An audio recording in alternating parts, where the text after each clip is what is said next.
सोलापूर येथील बार्शी तालुक्यामध्ये अखंड मराठा समाजाच्या वतीने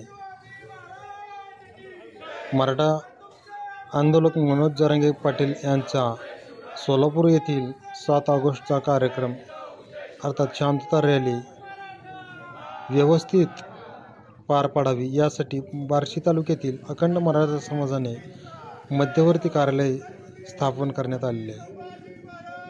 यावेळी मराठा बांधवांना ज्या काही अडीअडचणी असतील त्या सोडविण्यासाठी या मध्यवर्ती कार्यालयाचा उपयोग होणार आहे। तसेच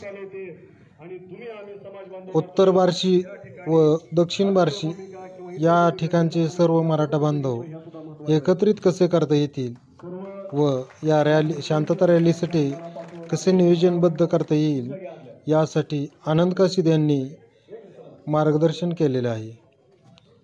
तसेच या कार्यक्रमासाठी बार्शी शहर व तालुक्यातील ग्रामीण भागातील सर्व मराठा बांधव मोठ्या संख्येने उपस्थित होता। नमस्कार, मी परमेश्वर कदम। आपण पाहत आहात रणसंघर्ष डिजिटल न्यूज मीडिया। या चॅनल आपण नवीन असाल तर त्याला लाईक करा, शेअर करा व सबस्क्राईब करायला विसरू नका। तसेच नवनवीन अपडेट मिळवण्यासाठी चॅनलला फॉलो करा। आपण पाहत आहोत रणसंघर्ष डिजिटल व आनंद काशीद हे मराठा समाजातील युवकांना कोणत्या प्रकारचं मार्गदर्शन करत आहेत ते आपण सविस्तर जाणून घेऊया। आपण पाहत आहात अखंड मराठा समाज यांच्या संयुक्त विद्यमाने मराठा समाजाच्या अडीअडचणीसाठी मध्यवर्ती कार्यालयाच्या उद्घाटन प्रसंगी अखंड मराठा समाज उपस्थित असताना वेळोवेळी मनोज जरांगे पाटील यांच्या खांद्याला खांदा लावून आंदोलन यशस्वी करण्यासाठी धडपडत असलेले आनंद काशीद यांचं मार्गदर्शन थोड्याच वेळात सुरू होत आहे। अखंड मराठा समाज सोलापूर जिल्ह्याची टीम या ठिकाणी कार्यालयाच्या उद्घाटनाकरता आलेली आहे। मी त्यांचं सर्वांचं बार्शी तालुक्यातील गरजवंत मराठा समाजाचे या ठिकाणी स्वागत करतो। अगदी 2 मिनिटांमध्ये हा कार्यक्रम संपणार आहे। फक्त आपण ज्या पद्धतीने नियोजन पुढचं करणार आहोत त्या संदर्भात अगदी 2 मिनिटांमध्ये मी सांगणार आहे किंवा काय करायचं आपल्याला ठरवायचं। आपण इथं सांगितलं असंच होईल असं किंवा करावं असं काय नाही, परंतु साधारणपणे मागच्या वेळेस आपण असं नियोजन केलं। सांगली भाग, गळगाव भाग, उपळाई ठोंगे परिसर आणि चिकरडे नारीचा परिसर या सगळ्याला आपण बार्शीमध्ये मागच्या वेळेस बोलवलं होतं। त्याच पद्धतीने आता सुद्धा आपण त्या सगळ्यांनी बार्शीमध्ये यावं असं मत आहे। काय करायचं आपले आपण ठरवू, म्हणजे बदल करू शकतो। त्याचबरोबर पानगाव, बावी आणि कवे कोरफळे ही जो परिसर आहे त्यांनी सगळ्यांनी पानगावमध्ये येऊन पुढं जॉईन व्हायचं या सगळ्या समाज बांधवांच्या सोबत। त्याच्यानंतर मालवंडी, सुरडी, गौडगाव परिसर, रातंजण, मालेगाव जो भाग आहे तिकडचा त्या सगळ्यांनी मिळून आपण वैरागमध्ये यायचं आणि वैरागमधून पुढे जायचं। वैरागमधून पुढे जात असताना दैठणे आणि मुंशीचे पण लोक सगळेजण तिथे येतील। पुढे आपण जात असताना शेळगावमध्ये सगळ्यांनी थांबायचंय। शक्यतो त्या ठिकाणी थांबायची काहीतरी व्यवस्था पण केली जाईल, त्या प्रसंगानुसार ठरवू आपण काय करायचं। आता त्याचं फायनल आहे असातला भाग नाही, परंतु जवळगाव, हातीस तो जो परिसर आहे सगळा धामणगाव त्यांनी सगळ्यांनी शेळगावमध्ये यायचं। आणि शेळगावमधून असा मत आहे की बार्शी तालुक्यातील सगळा मराठा समाज एकजुटीनं सोलापूरला जायचं। करायचं का तसं आपल्याला? सगळेजण आपण एक जण सोबत जाऊ, म्हणजे एकानं पुढे एकानं मागं असं न जाता। मागच्या वेळेस सुद्धा आपण बऱ्यापैकी तसंच नियोजन केलं। आता वेळ सोलापूरची टीम आपल्याला सांगत त्या पद्धतीनं पण आपण आपलं ठरवू। त्यांनी सोलापूरचं टायमिंग सांगितल्यानंतर त्याच्या आधी आपण 1-2 तास निघायचा प्रयत्न करू, म्हणजे अशा पद्धतीने आपण जाऊ। आता दुसरी गोष्ट अशी आहे, प्रत्येक गावातील ज्या काही गाड्या निघणार आहेत 2 व्हीलर आणि 4 व्हीलर या सगळ्या 2 व्हीलर 4 व्हीलरला स्टिकर तयार केले आहेत, जरांगे पाटलांचा फोटो असणारी आणि शांतता रॅली असं लिहिले आहे त्याच्यावरती। तर ते स्टिकर प्रत्येक गावातल्या एकाच व्यक्तीनं घ्यायचे, कारण काय व्हायचं समजा की एकाच गावातले 2-3 जण घेऊन जायचे आणि एवढे नाही पण आपल्याकडे सध्या जेवढ्या तेवढा आपण देण्याचा प्रयत्न करू आणि घेणार तर अजून आपण तयार करून घेऊ, म्हणजे अशा पद्धतीने आपल्याला त्याचं नियोजन करता येईल। तर हे एक आपण करूया। आणि आता इथं झेंड्याचा वगैरे विषय काढला होता, तर ते सुद्धा नियोजन कसं करता येईल ते आपण बघूया. म्हणजे समजा झेंडे आपले तुम्हाला आणता येतील, काही कडनं द्यायचे, असं काय नियोजन झेंड्या टावेल टोपीचं काय करता येईल ते आपण बघूया. सगळेजण एकत्र बसू आणि त्याचं नियोजन काय करता येईल ते आपण करण्याचा प्रयत्न करू. म्हणजे अशा पद्धतीनं नियोजन आपण पुढचं करू.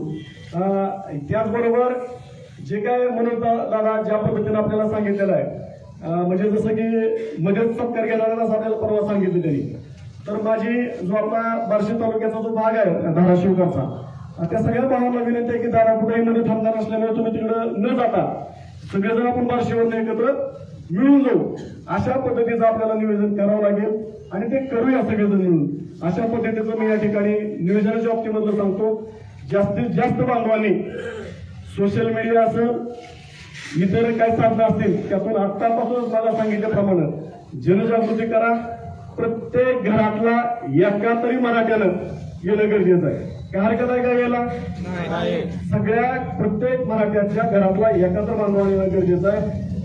विशेष करून मला हे सांगायचं आहे, जो मराठ्याच्यातला नौकादार वर्ग आहे, मनोजदादांनी सांगितल्याप्रमाणे कागदामधल्या दाखवून ठेवलेल्या गाड्यावर बाहेर काढा. तुमच्या गाड्या समाजाच्या कामाला कावा तरी येऊ द्या. काय होतंय, रोज उठलं की मी नेहमी सांगत असतो, समाजाचा लढा कोण लढतंय? रोज उठलं की लोकांच्या 500 रुपयाने कामाला जाणारा गडी त्याचा पोरगा समाजाचा लढा लढतोय.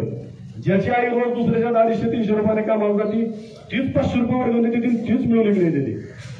तर तुम्ही आम्हाला काही कुणाला देऊ नका, पण तुमची गाडी काढून तुमच्या सहकुटुंब सहपरिवार तर किमान त्या दिवशी उपस्थित राहा. आणि मौलीजी किंवा सगळे सोलापूर टीमला आमची अशी एक विनंती आहे, काय करतात आहे की बघा, आता आमची चर्चा झाली, तुम्ही येण्यापूर्वी अनेकांनी मनोगत आपलं व्यक्त केलं की त्या दिवशी प्रशासनाला अशी विनंती करा की शासकीय सुट्टी सोलापूर जिल्ह्यातली जाहीर करा. म्हणजे जर समजा विनंती करता आलं तर, आणि जर नसेल तर घोषित सुट्टी मराठी घेतीलच, त्यात काही दुमत नाही. तर एक तसं आमची जी एक मतानं मला चर्चा झाली, तर त्या बाबतीत काय तुम्हाला विचार करता होता तुम्ही करावा, अशी सुद्धा आमची तुम्हाला विनंती आहे. आणि ज्या पद्धतीनं सोलापूर जिल्हा आम्हाला सांगेल त्या पद्धतीनं आम्ही त्या ठिकाणी नियोजन करू. तुमच्या अपेक्षेपेक्षा, बरोबर आहे का मराठ्यांना, सोलापूर जिल्ह्यातली जी कमिटी आपल्याकडनं अपेक्षा करते त्याच्यापेक्षा जास्त संख्येला आपण जायचं नाही. जास्तीत जास्त संख्येनं मराठा समाज बांधव येणाऱ्या 7 तारखेला सोलापूरला जरंगे पाटलांच्या शांतता रॅलीमध्ये सहभागी होणार. हा आम्ही बार्शी तालुक्यातील मराठा समाजाच्या वतीनं तुम्हाला शब्द देतो. आणि इथून पुढं मी या ठिकाणी मामाला विनंती करतो की त्यांनी पुढचं त्या ठिकाणी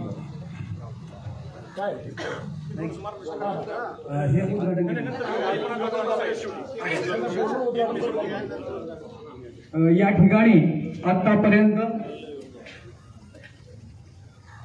अखंड मराठा समाज दादांनी त्या दिवशी आम्हा सर्वांना बोललं होतं. आणि आपल्या जिल्ह्याचे समन्वयक आणि मार्गदर्शक नेहमीच अतिशय तनमन धनानं अग्रभागी असणाऱ्या श्री माऊली पवार साहेब आणि त्यांची सर्व टीम होती. तर सर्वांची नावं देशमुख तर असतील, सर्वांची नावं घेत बसण्यापेक्षा की नेहमी आम्ही अंतरवालीला असू द्यात, धाराशिवला असू द्यात, अनेक ठिकाणी आम्ही एकत्र बसलो, बोललो.